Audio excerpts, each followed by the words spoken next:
If you're in online reading and writing communities at all, you may have heard the discourse, debate, and kind of drama that's been happening around beta and ARC readers.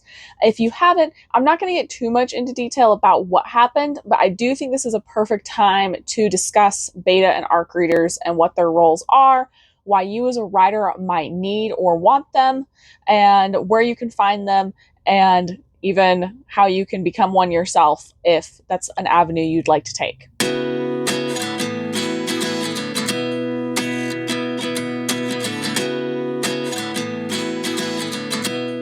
Hi, I'm Karina. I am a self-published author of 2 books, and I am here to help all the chaotic creatives learn how to harness that chaotic energy, just put it into something productive that you want to put out into the world. So beta and ARC readers are something that you'll hear a lot in the writing community. They are very helpful to an author. They are almost essential, I would say, especially if you're a self-published author. They are an opportunity to get feedback on your book and kind of get the word out there about your book as well. While they may be a little bit similar, they each do have their different role, and I recommend getting both if you're able to, although that is easier said than done sometimes. Before we get too deep into it, let's dive into what they are. Beta readers are readers that you usually find for free that offer feedback on your book. I want to specify for free because there are professional beta reading services as well that people offer, but I think most people can do with just the free beta readers. The goal of that is to get an unbiased reader's perspective. Most of us, when we're writing, share it with at least a few individuals that we know. Even if you're very nervous to share your work, most of us know a family member, a friend, somebody that we're willing to share our work with. And even if they are someone who gives you really honest feedback, often you need a little bit more of that unbiased feedback to really polish up your work and understand how somebody who maybe doesn't know you as well reads it and understands it. So the purpose of beta readers is to find an unbiased opinion of your book, to find areas where it can be enhanced, where things can be clarified. Maybe there's a certain character that you need to rework because a lot of your beta readers don't like them, things like that. Beta reading usually happens in the stages of when you're still writing your book. So it's usually after you've had a few drafts, you've polished it up some, you've gone through at least a round of edits on your own. And so that way it is a little bit of a polished manuscript. It's not perfect yet. And then you're giving it to them. And a lot of times people will do this actually a lot of different ways. Sometimes they'll give it as like a Word document or a Google Doc where people can leave comments on the actual manuscript itself. That's one of my favorite ways to do it because other people can see the comments that the other beta readers are giving, along with just making it easy to find the specific sections they're talking about. Others like to give like a PDF document or other things that way. Of course, with either of these options, a lot of authors are worried about people, stealing their manuscript or stealing their work. And that's not an unfounded fear. That is part of the drama that actually happened with ARC readers themselves, was somebody uploading copies they shouldn't have places. But I will say that is rarer than you would think it happens. Most beta and ARC readers are just thrilled to get their hands on a copy of somebody's book, to have the opportunity to give feedback, to have the opportunity to see it before anybody else. It is very rare, in my opinion, that you're going to find somebody who takes advantage of you that way, especially if you're finding them in specific communities where that is what they're there for. They are there to be ARC or beta readers. So with beta readers, because you are getting the unbiased feedback, it is generally recommended that you have at least a few of them. I personally like to try to get, let's see if I can get comfier here. I personally like to try to get like 3 to 5-ish. That way I can see if there's any trends. If just one person gives a certain feedback that maybe they found one part of the book confusing, but the other 4 said that it was perfectly fine, I may see if there's a way I can clarify it, but I'm not going to be too hard pressed to get in there and do it. But if I have 5 beta readers and 3 of them said they really don't like this part or they really didn't understand it, then I know that I really need to focus on making that part better and giving it some extra love and attention. So I definitely recommend having a few at least, so that way you can compare their feedback and make sure that you're not changing everything about your book that you don't need to. Because remember, we're not trying to cater to every single reader's wants and needs. Instead, we're trying to just make sure that our book is good for our target audience. Now, Because with beta reading, your book is not actually finished yet, right? You are still in the drafting and editing process. They are giving you feedback so that you can then take their feedback and make the needed revisions to your book. Because of that, beta readers are not expected and should not be leaving reviews based off of your manuscript that you gave them. Now, if you have beta readers who continue on with you and want to receive an ARC copy of your book to leave a review, that's totally fine, and they can reread it then and leave a review. But I want to clarify that as an author, you should not expect beta readers to be leaving reviews for your book because it is unfinished at that point and you are still making revisions and changes to it. And so any reviews they leave are not going to be fully accurate because they don't have the actual finished product. Where can you find beta readers? There's lots of places people find beta readers. One of the most popular is social media.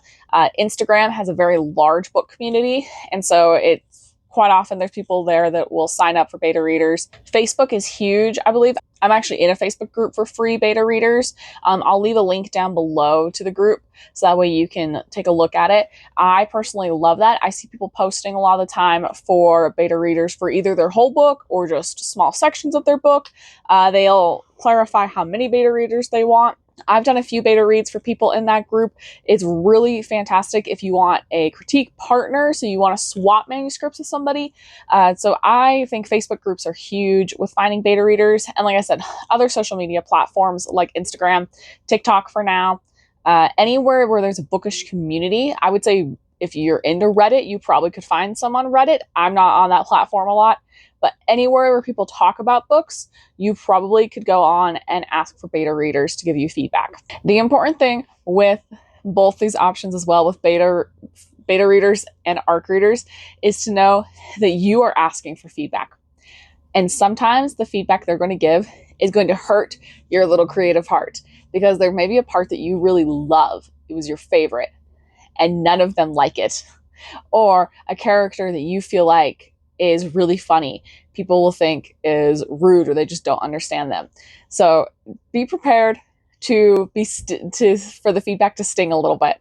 That's just a natural reaction when something we love is being critiqued and isn't perfect, which our writing isn't. Shocker, right? We all know it on some level, but at the same time, when people tell us it hurts a little more for some reason. So that's one of the things to be aware of is prepare yourself. If there is feedback that's given that hurts, take a step back before you respond to the person. And in any response you give, I think honestly that it should just be thanking them for that feedback and then you deciding how much you care and then you deciding how necessary that feedback is to the success of your story. You are fully able to ignore feedback that's given to you. That is your right as the author and as the creative. But again, go with that rule of the majority, in my opinion. See if multiple people have an issue with it. And if so, it's probably something you need to adjust for the success of your book. Sometimes you can just give your manuscript to beta readers and let them have at it and give whatever feedback they want. Some authors have specific types of feedback they're looking for, so they may write up a questionnaire or they may give specific things they want the beta readers to look at before they read the manuscript. If you have specific things or questions, make sure you let them know that ahead of time. If not, a lot of times what I'll just tell people is, obviously, let me know any parts that are confusing, but really, I just want your genuine reactions to it. And so I personally love giving them either a Word document or a Google Doc where they can highlight and make comments as they go. So that way I can see, are there certain quotes or parts that made them squeal and they were giddy and loved it? Were there parts where they were furious at a character? Were there quotes that they loved that I can use for marketing for the book? Did the big surprise twist that I have in there make the impact that I wanted? And so that's one of my favorite things, is just asking them to leave those genuine reaction comments as they go. So I get a little sneak peek into my readers' heads so that I know which parts I can highlight for other readers that I'm trying to bring in. Whereas an ARC reader is a advanced reviewer copy of your book or advanced reader copy of your book that you send out, again, for free to readers to give you reviews on platforms in exchange for that book. That's the only thing they get for giving the review, unless you do like a PR box where you give them goodies and things like that. But again, they are an unpaid reader that you are giving your book to in exchange for honest reviews on certain platforms such as Amazon or Goodreads or Kobo, or really anywhere that people read books. So ARC readers is when your book is pretty much done. A lot of times you are sending out ARC copies early enough. You can make little tweaks to the manuscript before it's actually published. But in general, it is a finished manuscript. It has been edited, it's polished. It is basically the final product of what you have. And your goal is to get reviews on it. Reviews are huge for authors. What reviews do is they show other readers that your book is something that they want to pick up.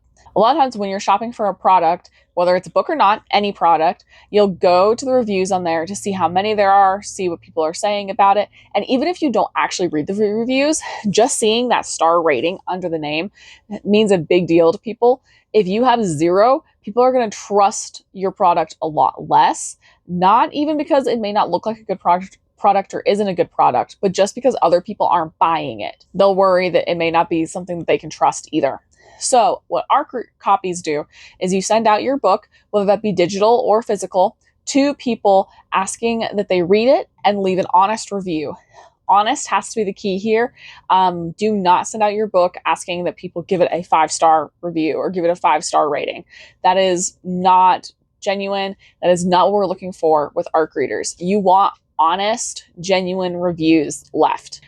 What this does is it leaves reviews that other readers can trust. Also, even if an ARC reader leaves a negative review, as authors, it's important to remember that negative reviews work in your favor as well. Yes, they're not fun to see. No, we don't like them. But negative reviews often leave more detailed and honest feedback about the book than a 5-star rating will. And so I know personally when I'm about to dive into a book or buy a product, I will go look at the 1-star reviews and the 2-star reviews. And I will see what people are saying about it. And a lot of times they either tell me, oh, this book is totally for me. For example, if somebody leaves a 1-star review saying, oh my goodness, the plot just went so quick and there were just too many LGBT characters in it. I did not like all the LGBT characters in it. Or there was too much romance in this book for me. I really just wanted more of the fantasy plot. There was too much romance going on. I love romance. I love LGBT characters. I love fast-paced books. That book is perfect for me, even if it wasn't for this person. So when people leave negative reviews, don't be upset. And so for your ARC readers, again, try to get it in the hands of people who you think will like your book. If you're writing a fantasy book, you don't want to give it to people who generally read self-help books and hope that they're going to give you good reviews. No, you want to hand it to people who generally read fantasy books and like fantasy books. And that way, when you get the reviews, you're going to have a lot, and most of them that are positive, hopefully, with the few negative ones mixed in the mix, which is great because, again, if I'm shopping for a product and I see that it has 5 stars the whole time, I'm actually a little suspicious of that as well, because not just for books, but for other products as well, there are people who pay for reviews. And so when I see something, it has a perfect 5-star review the whole time, I'm actually really suspicious of that. And I wonder if the reviews are genuine. So having a mix of reviews is very beneficial to adding credibility to your book, in my opinion. So for ARC reviews, there, again, are a couple ways to do it. You can send digital copies or physical copies. Obviously, sending physical, like paperback or hardback copies of your book can get really expensive. So most people do digital copies. Those are way easier to send, way cheaper, and highly recommended. If you're going to send out physical copies of your book, I recommend being very picky with who you send those to. Make sure that it's somebody who you know is going to show it on their social media or wherever they're leaving a review. Make sure that it's someone who you are certain is going to like and appreciate having that physical copy, because similar with, actually the same with beta readers and ARC readers, you probably want to sign up more than what you actually think you'll need, because people have lives. And so if you sign up 10 ARC readers to read your book, honestly, probably like 5 of them are going to actually read your book. That's not trying to be mean. That's just the way it is. We all have lives. We all have things that come up. Somebody thinks that they can read it faster than they anticipated, but then once they get into it, they find, the kids need them more often. The dishes are calling. One of the kids had a school project come up that they need to help with. Things just get in the way and life gets difficult. And so sign up a few more ARC or beta readers than what you actually want and need to make sure that you can get closer to your goal number there. So with the digital copies, there's a few different ways you can send it out. I personally am using BookFunnel. This is a product and program that I pay for where I can upload my manuscript and I can send it to people. I just need their emails and then they deal with downloading whatever version of the copy that they want, but I haven't always used this. So if you have a little bit of extra money to invest in it, this is a great way. I believe they can watermark it. And so that way, if you're concerned about people uploading your copy places that they shouldn't, you can see exactly who did it because it will have their email on it and everything. And so that is a very useful feature in my opinion. It's also kind of difficult too when it's through BookFunnel. Other people I know have just sent PDF copies. I've been an ARC reader for a few people and they just send me a PDF copy of the book. And so that is a free, easy way to get it in the hands of your ARC readers. Some people I know will send it directly to somebody's Kindle or Kindle app. There is a whole video about that somebody else does. I'll see if I can find it and link it in the comments for you guys. She does a whole walkthrough of how to do it, and I've done that before as well. And so a couple of those are free options where you can get it in your hands of your readers. And then the BookFunnel is the paid option as well if you have a little bit of extra money and want a little more security involved with it. Now, depending on when you get your book to ARC readers, they can still give you feedback about it.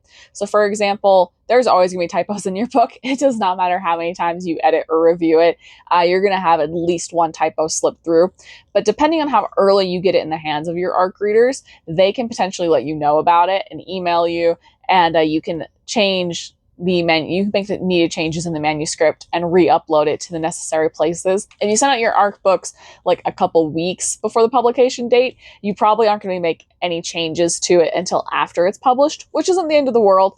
Again, everyone's different with their plan, but those are things you need to think about is, do you want to have the option to do that? Do you want to send it out to them a month or two before it's published? Or do you want to get it to them just a couple weeks before? Finding ARC readers is similar to beta readers. Again, social media is a great place to find them.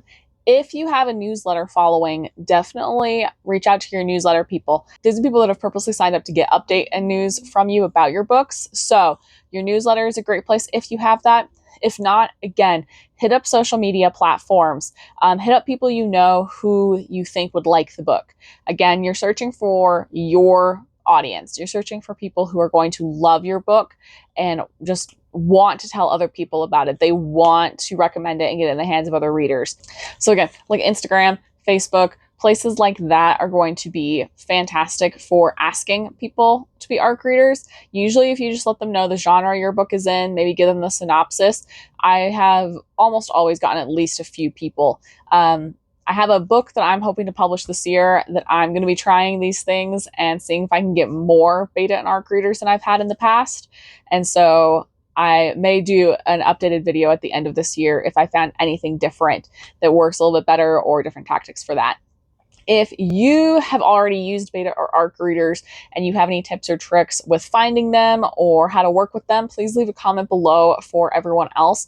I think the best way for all of us to succeed is by sharing information and our successes. So definitely let us know any tips or tricks you have when it comes to beta or ARC readers.